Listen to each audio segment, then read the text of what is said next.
بسم اللہ الرحمن الرحیم۔ حضرت عمیر رضی اللہ عنہ کا جنگ بدر میں چھپ کر شریک ہونے کی کوشش۔ حضرت عمیر بن ابی وقاص رضی اللہ عنہ ایک نوعمر صحابی ہیں، شروع ہی میں مسلمان ہو گئے تھے۔ سعد بن ابی وقاص رضی اللہ عنہ مشہور صحابی کے بھائی ہیں۔ سعد رضی اللہ عنہ کہتے ہیں کہ میں نے اپنے بھائی عمیر کو بدر کی لڑائی کے وقت دیکھا کہ لشکر کی روانگی کی تیاری ہو رہی تھی اور وہ ادھر ادھر چھپتے پھر رہے تھے کہ کوئی دیکھے نہیں۔ مجھے یہ بات دیکھ کر تعجب ہوا۔ میں نے ان سے پوچھا کہ کیا ہوا، چھپتے کیوں پھر رہے ہو؟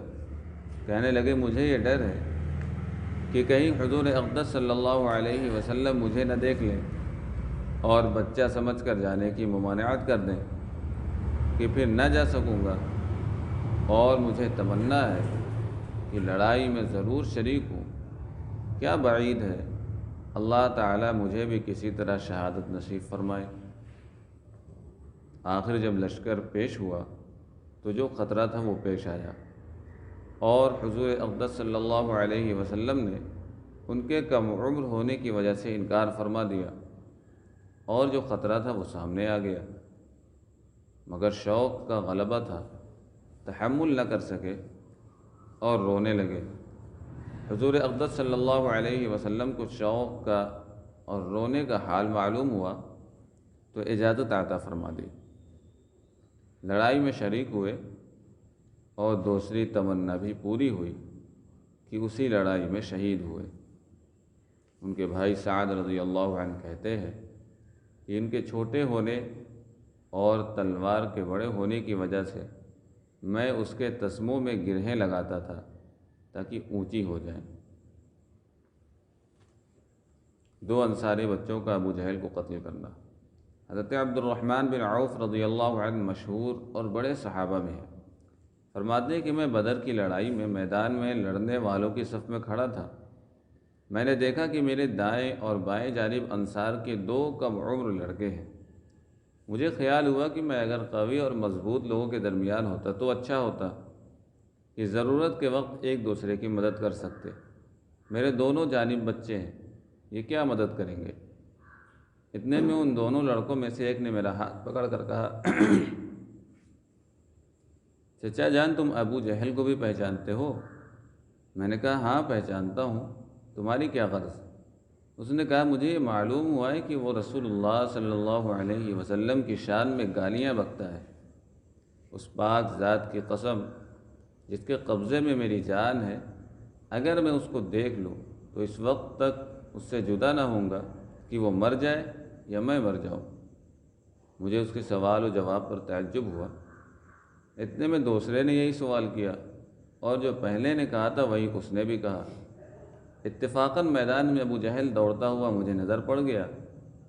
میں نے ان دونوں سے کہا کہ تمہارا مطلوب جس کے بارے میں تم مجھ سے سوال کر رہے تھے وہ جا رہا ہے۔ دونوں یہ سن کر تلواریں ہاتھ میں لیے ہوئے ایک دم بھاگے چلے گئے اور جا کر اس پر تلوار چلانی شروع کر دی، یہاں تک کہ اس کو گرا دیا۔ فائدہ: یہ دونوں صاحبزادے معاذ بن عمرو بن جموح رضی اللہ عنہ اور معاذ بن عفرہ رضی اللہ عنہ ہیں۔ معاذ بن عمرو رضی اللہ عنہ کہتے ہیں کہ میں لوگوں سے سنتا تھا کہ ابو جہل کو کوئی نہیں مار سکتا، وہ بڑی حفاظت میں رہتا ہے۔ مجھے اسی وقت سے خیال تھا کہ میں اس کو ماروں گا۔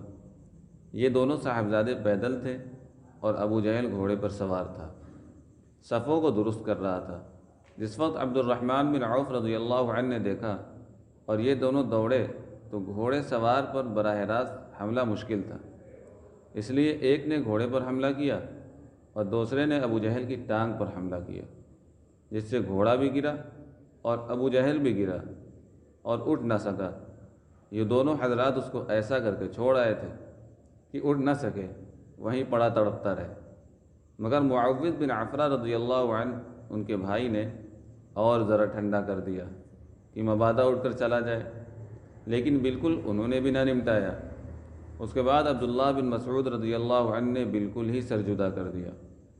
معاذ بن عمرو رضی اللہ عنہ کہتے ہیں جس وقت میں نے اس کی ٹانگ پر حملہ کیا تو اس کا لڑکا اکرمہ ساتھ تھا۔ اس نے میرے موڈھے پر حملہ کیا جس سے میرا ہاتھ کٹ گیا اور صرف کھال میں لٹکا ہوا رہ گیا۔ میں نے اس لٹکے ہوئے ہاتھ کو کمر کے پیچھے ڈال لیا اور دن بھر دوسرے ہاتھ سے لڑتا رہا، لیکن جب اس کے لٹکے رہنے سے دقت ہوئی تو میں نے اس کو پاؤں کے نیچے دبا کر زور سے کھینچا، وہ کھال بھی ٹوٹ گئی جس سے وہ اٹک رہا تھا اور میں نے اس کو پھینک دیا۔ اللہ تعالی ہمیں بھی ایمانی جذبہ پیدا کرے۔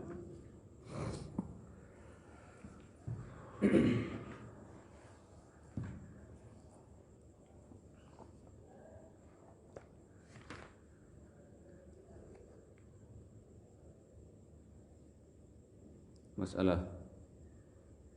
خراب گیہوں دے کر اچھے گیہوں لینا منظور ہے یا برا آٹا دے کر اچھا آٹا لینا ہے، اس لیے اس کے برابر کوئی نہیں دیتا؟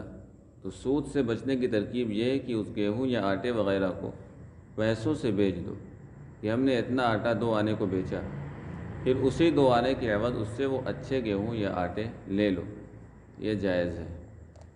سبحان اللہ و بحمدہ۔